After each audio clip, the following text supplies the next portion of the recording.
Namaskara and welcome to BIC Talks, a podcast by Bangalore International Centre, bringing you conversations that move, inform, and encourage discourse. And of course, I think it's everybody. It's studio executives, it's filmmakers themselves, it's writers, it's actors. Also willing to take on films where maybe male actors willing to take on films which don't have them as like the center of the universe. Just as women have been doing for decades and decades, playing bit parts to support men. I don't see any mainstream male actors doing that, where they'll do a small part just to help the telling of a story which doesn't fully revolve around them. And of course, the audience. So I feel it's not one thing, it has to be many things. But I think a systemic change is really important, and we can't get by saying the audience must sort of change.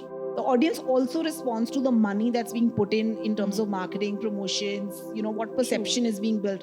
So I think everyone has to take a step, but the biggest step, honestly, has to be taken by people in power to enable the empowerment of voices that have not got the kind of space that they need.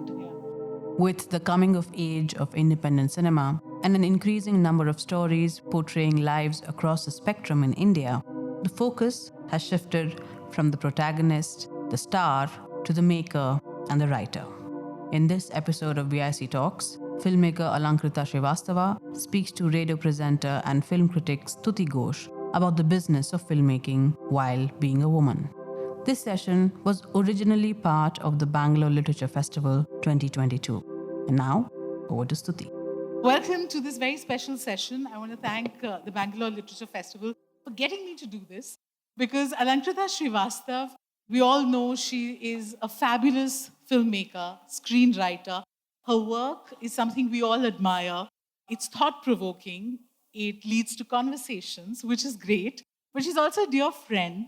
And just the fact that she's so real and her characters feel like people we know of, is what makes her work all the more special. Welcome. Thank you. I'm happy to be doing this. Thank you all so much. So the name of the session is The Female Cinematic Universe. It gives out all kinds of Marvel vibes, which is amazing. What do you make of this? On a serious note, I think the fact that the cinematic universe or like popular culture, I feel has really been shaped by men over the decades. And I think it's really high time that women had the space to tell the stories they want to tell from their perspective. So I think for me, the title, The Female Cinematic Universe, really means that women it's really high time that women had that voice and they had that space to sort of express themselves however they want to. I think it's also ironic because I feel no one ever talks about films and says, oh, what a male-oriented film. This man is always making films about men, which is something all women directors who make films about women get. So, yeah. I'm very glad you said that, because that gives me a segue to my next question, which is I know off stage, you've told me this, you've confessed, you hate the prefix female filmmaker. But that somehow doesn't leave women artists, because they're somehow always categorized as female sportsperson, female actor, female writer. What sense do you make of it when you wanted to make your first feature, wanted to tell your story? I'm sure that's not what you were thinking, that I'm a woman and, I must represent other women. What was it like in your head? So first, I must say that I find that prefix, maybe I wouldn't say the word hate, I just feel that I understand why it's there, and that's basically because there are not enough women behind the camera. I think for me, I wasn't very conscious of the idea of female representation or a female voice or the female gaze when I had just started working. My first film as an assistant, I was on a crew with 200 odd people, and they were all men, and there were just 3 women on the crew. And honestly, at that moment in time, I didn't think it was weird. I just thought that's how it is. But I think by the time I made my first feature, I saw a lot of change in myself, in the sense that I started realizing that when there are not enough women in a crew, you often feel like to be considered, to be taken seriously. Then you start taking on also a lot of traits or bringing forth those traits that you feel will make you seem more like male and maybe more authoritative. And when I started directing, I think the first thing I realizes that I can just be myself and I don't need to, be very stern, or I can just be myself and it's fine. But I have to say that it was when I had to, when it came to the distribution of Turning 30, is when I first became aware that, it's not that simple, because everyone was like, what is this film and all of that. So, yeah. What you say makes complete sense. And I know a lot of people here would agree that as just consumers of this art, of say a film or a show or a story that's written by a woman, you see the difference. Sometimes it's very difficult to quantify, but this whole point about having a female gaze, which is not just about representing women, but also how you do that, what kind of agency you give them. Because the fact that women are almost dispensable in mainstream Bollywood films, it's almost a male cinematic universe where, you need to have a lipstick under my burqa or a story that's written by a woman to suddenly make people sit up and realize that there are other characters who need to have agency. Yeah, I definitely think that the female perspective or the female gaze is very, very critical. And definitely, I think mainstream popular culture has not, honestly, because there were hardly any women writers, there were hardly any women filmmakers. So obviously what you saw on screen was a very, I think, roles of women where they were basically serving the patriarchy, you know. So either they were like virginal loves, like she's so beautiful and so virginal and so pure, or she's like the wicked witch, like the vampish kind of character, or she's the martyr mother. So, a lot of roles, but every role is actually serving the idea of what patriarchy feels like women should sort of be. So I think that is something that, and also like the concept of, say, the item number, I think all these things are very, became very normalized because there were not enough women that we saw represented in a real way, and also women not having agency and not having space.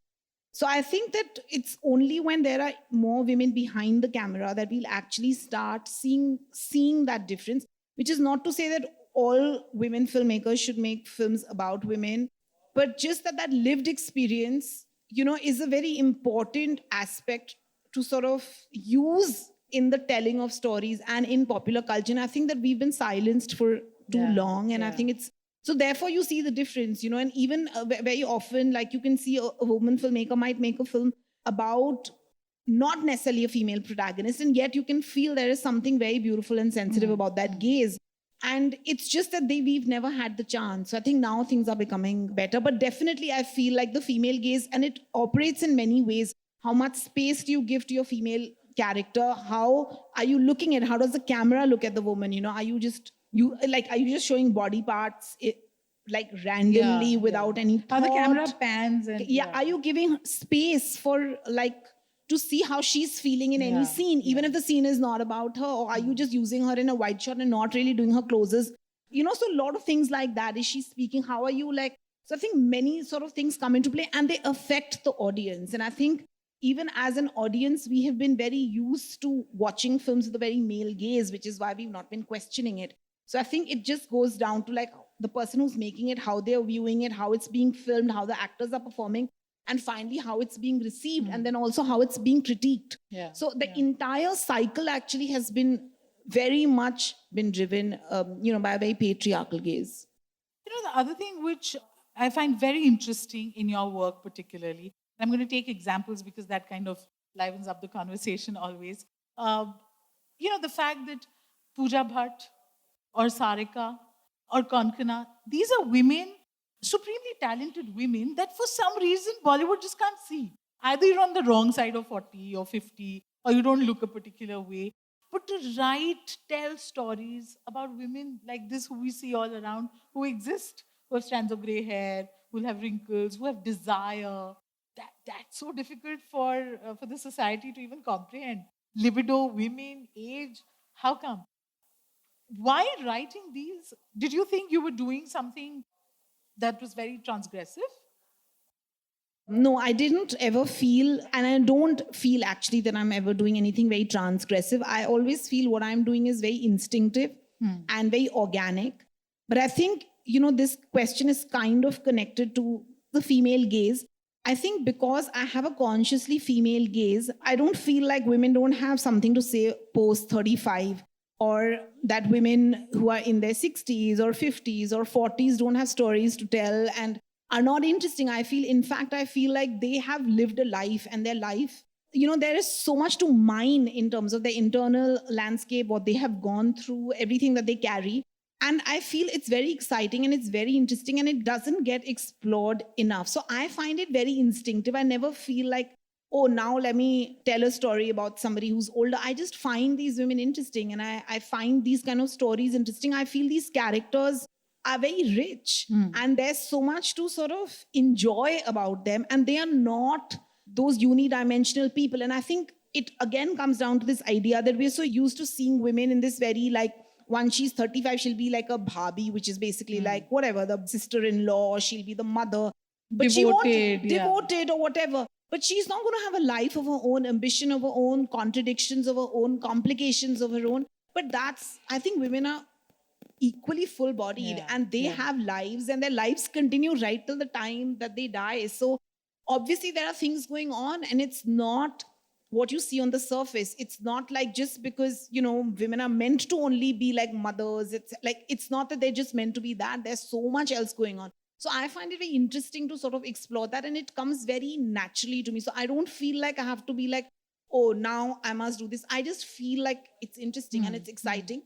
And I have to say that there is a difference, because I feel very often, men who may not be very attuned to like being more sensitive towards what women sort of go through, they do find it like not interesting to, sometimes they're like, oh, then why are you telling this story about this woman who's older, etc. So I'm going to play devil's advocate, and I'll say, Alankrita, it's all very nice, but these feminist types, I tell you, they go on, and what is this? We won't get houseful theaters if we just have women, telling their stories, and we want a heroine who's dancing and not some old woman and her needs.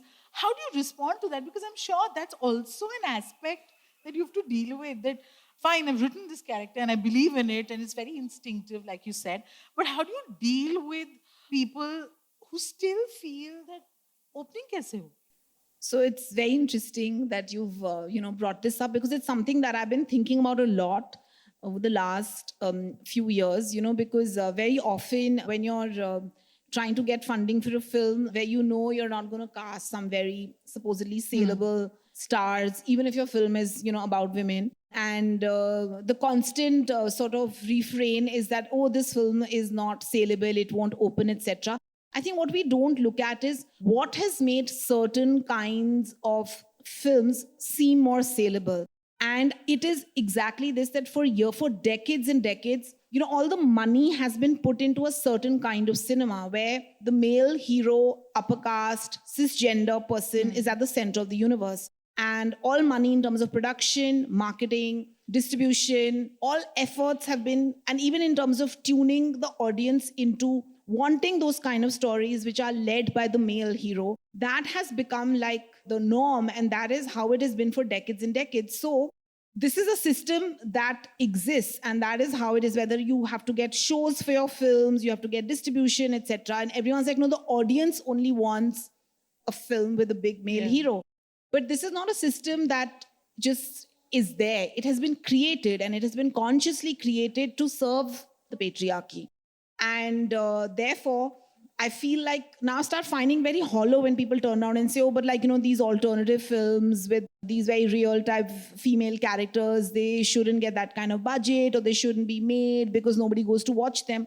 But the thing is, I think we now at a stage, we really need to start questioning, what is this system? Who has created this system? Who is the system serving? And for how long will the audience also continue to feed into this system? So I just feel like it's like a cycle. It's not that it's inherently like that. It has been created with institutions, with money, with men who've been in charge. So I think that it's very important for us to sort of challenge the status quo and question this entire system. So now I started getting like, I just can't take it like, oh yeah, it's true. I've always started saying, but no, let's go back to it, into time, into history, to see how is this situation where you're like, oh, this film is not worth so much money. This film should not, this with this actress, you're not going to get this kind of budget for distribution or for actual production. I'm glad you've taken this on, but the fact is that the more we want things to change, they don't. And now you have another kind of divide, which is, oh, great, tell your stories. I'm sure there's an audience for this, niche as it might be, the streaming pay. Let it be on streaming. The big screens should still be for, the KGFs and the RRRs and this hyper masculine man that everyone wants to celebrate. And the women nuanced stories can go for streaming. Is that something that worries you? It really does, because, I feel that women can't be excluded, and not just women. I feel like films which maybe have a more skew towards an LGBTQI perspective or any alternative perspective, they can't be restricted to private viewing. And I think it bothers me because I feel everybody has an equal right to community viewing, to a public space, to public exhibition of films. And it's very, very restrictive to say that now, because of the economics, which is very conveniently always blaming the economics, because of economics, now these kind of films should, go directly to streaming. I think it's very, very unfair. It's like saying boys should go to school and girls should be homeschooled. Why should you go and participate in the street, in the community? But I think it's very important. I feel like the cinema hall must show films, all kinds of films. The cinema hall cannot be a place that is so driven by this economics, which has also been created by patriarchy, to be like, now those kind of films, they're not going to there's no point running them here. So I feel like it's a fight for public space. It's a fight for the voices, all kinds, for diversity and voices. And it's not just about women, like it's Dalit voices, it's LGBTQI voices, it's all kinds of voices that are not represented. Because we can't have like a popular culture that is basically largely telling, one kind of story. And that's a very interesting example you took, that boys can go to school and girls need to be homeschooled. But where does that change actually begin? We're constantly talking about this one big pot-bellied producer in Bombay saying, nahi chalegi. Or is it all of us? We all are responsible somewhere. We've internalized this, that, big screen. Every time, even as critics, we say, oh, you must go watch it on the big screen because this has CGI and special effects. And these are invariably stories about, male superheroes or larger-than-life male characters. You're celebrating that masculine energy on the big screen. And we also say that you must go watch it on the big screen. How do you think that change is going to actually pan out? I think change has to come at all levels. But I have to say that it has to be systemic as well, because I feel like making a film is expensive. It's not cheap. So it's not like making a painting, which you really have to just do yourself. So I feel like there needs to be some sort of change in terms of the studio system, where I think that there should be some kind of affirmative action where enough money needs to be allocated to diverse stories. You can't say, oh, I'm doing it, but I'm giving that film only that much budget. Like give those films that kind of budget, push them and promote them. So I think that's one. Also, we know that in India now, that entire government subsidizing alternative films is now gone. So basically there is no, sort of space over there. And of course, I think it's everybody. It's studio executives, it's filmmakers themselves, it's writers, it's actors. Also willing to take on films where maybe male actors willing to take on films which don't have them as like the center of the universe, just as women have been doing for decades and decades, playing bit parts to support men. I don't see any mainstream male actors doing that, where they'll do a small part just to help the telling of a story which doesn't fully revolve around them. And of course, the audience. So I feel it's not one thing, it has to be many things. But I think a systemic change is really important, and we can't get by saying, oh, the audience must sort of change. The audience also responds to the money that's being put in terms of marketing, promotions, what perception is being built. So I think everyone has to take a step, but the biggest step, honestly, has to be taken by people in power to enable the empowerment of voices that have not got the kind of space that they need. Yeah. You've been working, successful, a voice that everyone recognizes is unique. What kind of struggles do you go through still to tell the stories that you want? The struggles are still the same. Still the same? Nothing changes. Honestly, I think everything is like, but I still feel after doing the amount of work that I've done, I still feel I'm constantly, there's that word jugaad. I feel I'm still doing that. I'm still trying to work the system to enable it to fund my work and to distribute my work. So I'm always like, I don't know who's going to be interested. And everyone is all, and I think the constant refrain is, we really want to work with you, but can you do like this, which is little more palatable, which is more accessible, etc. So I think that those fears that people have. Any particular reaction that comes to your mind that you'd probably want to share with us? No, I feel I get it almost every day. I'm always looking for money. So, but yeah, definitely people say it's too dark. And then they're like, oh, but why don't you give us something like lipstick? And I'm like, when I was trying to release lipstick, I went to every single studio in Bombay and everyone was like, why don't you give us something else? This is very radical. Yeah. So I think it's just how you push the envelope. Yeah, and I think that it's like I'm just used to it now, but it's not, it's not okay. And I don't think it's that cool because I feel like there is that constant feeling that you're fighting against the tide. Somehow, like, it's always like, so many people are like, why don't you do like something different? Why don't you do a thriller with a male lead?